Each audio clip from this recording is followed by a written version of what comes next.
Hello again everyone, welcome back to Ascendance of a Bookworm. Please click like and subscribe to my channel, thank you. Now let us continue with Ascendance of a Bookworm part 1 Chapter 1 Books Unobtainable. Okay, we're getting meat next. We need to buy lots of it, and then salt, or smoke it too. Make it last.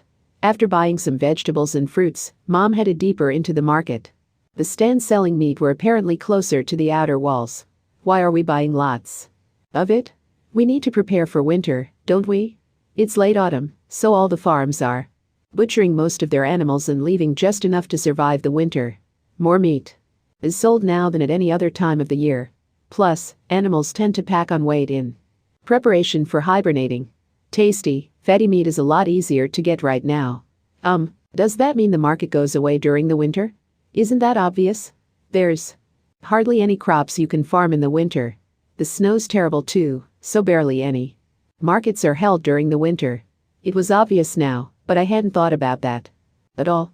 Even in Japan, back in the time before home greenhouses became popular, fruits and vegetables were seasonal and would disappear from store shelves until they were put back on the market later.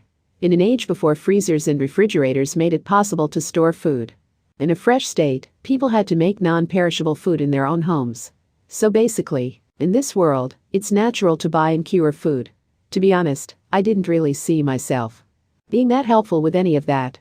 I'm really glad I was reincarnated as a little girl. That won't get yelled at for not being a help around the house. It stinks. The foul air got worse the closer we got to the meat stands. I had to hold my nose to bear it, but Mom kept walking forward without batting an eye. I could hardly believe it.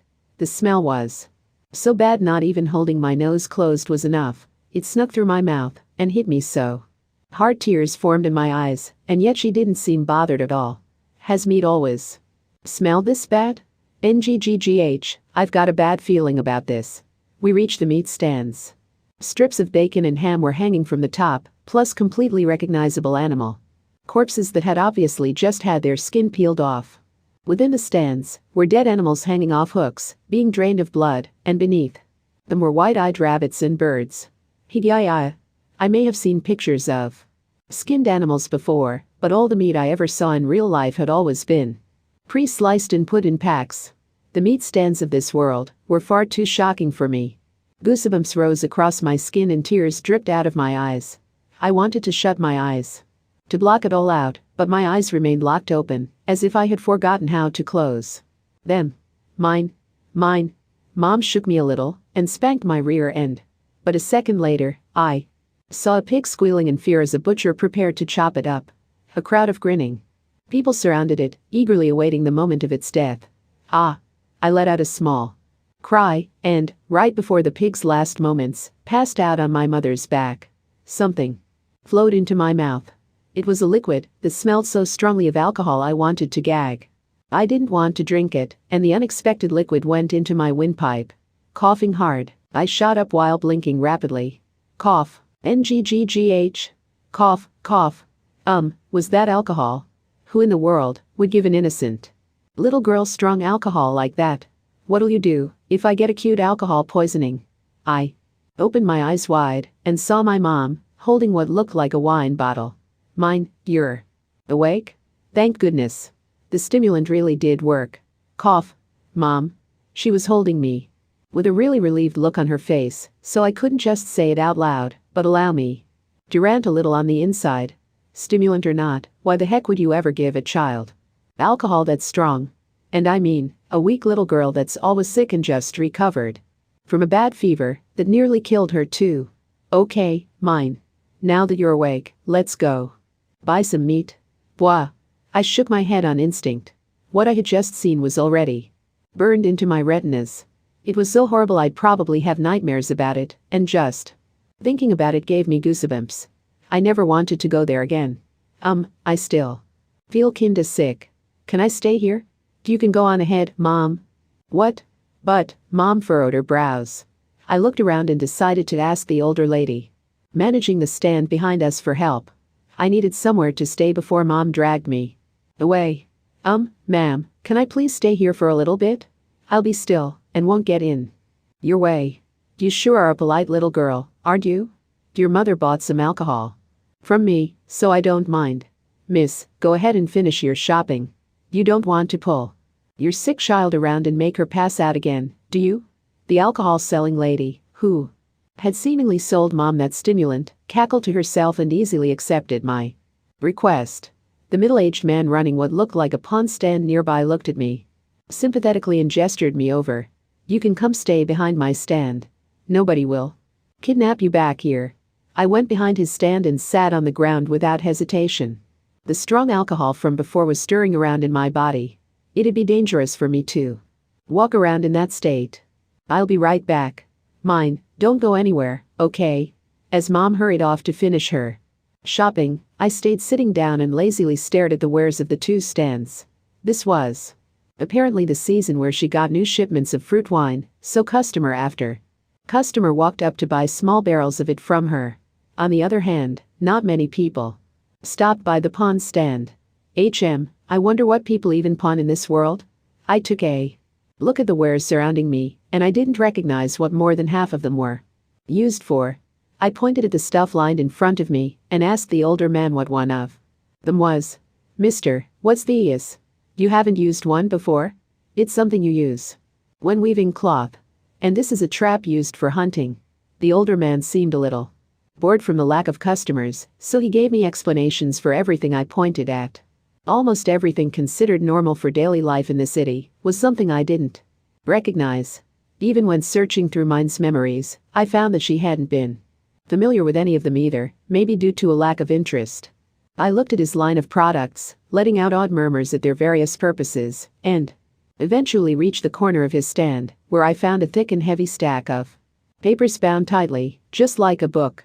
The binding was masterfully done, with gold carvings pressed into each corner of the cover. It was about 40 centimeters tall and looked exactly like something I would have seen in a glass case back in the libraries I used to go to. A book? Wait, isn't it a book? The moment I realized the bound papers were actually a book, the world around me lit up in pink.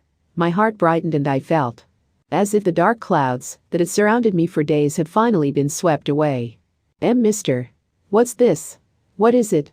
Oh, that's a book. Yes. I finally found one. Here's a book. It's just one, but it's here. In the midst of my despairing over whether or not books even existed in this world, I had finally found one. I looked at the bound paper while trembling with emotion.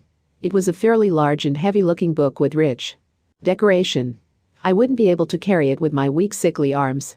Plus, it definitely looked expensive, and I knew for sure my mom wouldn't buy it, no matter how hard I begged. But if books existed at all, that meant for sure that there would be smaller, easier to carry books out there. I spun around and began interrogating the older man with clear desperation. Mister, do you know where they sell books? What, like in a store? There aren't any stores for books. The older man looked at me, baffled at the mere idea. My excitement immediately plummeted. Why are there books, but not stores that sell them? Do you have to copy each book by hand to get a new one? They're so expensive, there's no market for them. Even that book is just something a noble pawned to pay back a debt. It's not for sale. It's looking like he won't be paying me back in time, and although I'll start selling it soon, only nobles will be interested, I'll bet. Friggin' nobles. This means I could have read books too, if I were reborn as a noble, right? Would you make me a commoner, God? I felt a slightly murderous rage toward nobles. They were unfairly blessed to live surrounded by books from birth. Is this your first time seeing a book, little girl? I nodded over and over without looking away from the book. It was the first time I was seeing a book in this world, anyway.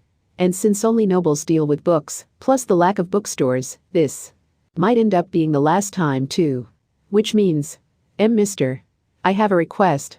I clenched my fists tightly and, after standing up straight, immediately knelt onto the ground. What's this all of a sudden?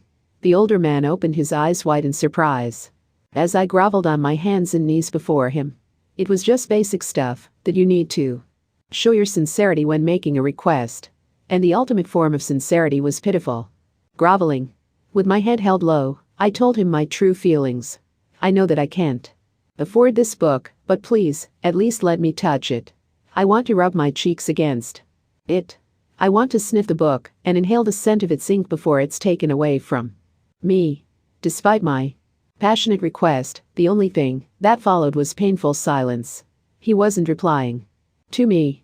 I timidly rose my head bit by bit and saw that, for some reason, the older man had a shocked and disgusted look on his face, as if he was looking at an unbelievable pervert. Up close.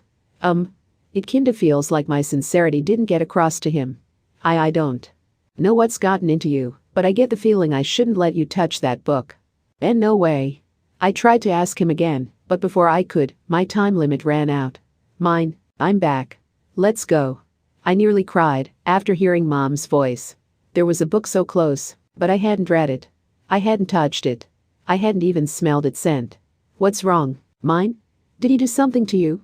And no, he didn't. I hurriedly shook my head after Mom suddenly glared at the older man.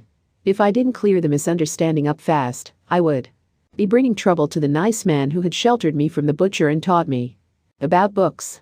My head feels weird. Mom, what did you make me drink? I felt weird since waking up. The stimulant may have been a bit much for you. You'll be fine if you drink some water and rest when we get home. Mom nodded to herself, but didn't seem to regret making her child drink alcohol. She took my hand and pulled to get me walking home. I twirled around to the two stand owners and smiled brightly. Thank you for letting me stay here. It'd be bad for my mental health if I didn't thank them. According to Mine's memories, it wasn't customary to bow in this world, so I just settled for smiling and waving. Smiles were important in making human interactions successful. They saw me off with smiles on their faces too, so it must have worked. Mine, do you still feel bad? We talked little on the way home, me on Mom's back again. I looked again along the way, but there really weren't any bookstores. I had thought that I would beg for a child's picture book and slowly learn letters, but the day ended without me getting anything. All I learned was that there weren't any bookstores. I now lived in a city with a castle and magnificent stone gates, but it didn't have a single bookstore. Since that man said that books weren't really for selling, it was possible that this city wasn't special. Maybe there were no bookstores in the whole world. This is awful. I loved books so much I could go days without eating as long as I could read, and now you're telling me to live life without books. God? That's just cruel.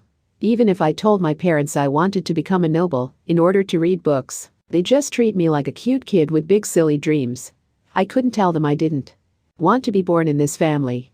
But at the very least, I would have liked to be born in a family with enough wealth to fish through a fallen noble's belongings and maybe get a book. That way. My family's circumstances are so awful that I've already been beaten down by them. I know I won't get a book, no matter how hard I cry or how many tantrums I throw.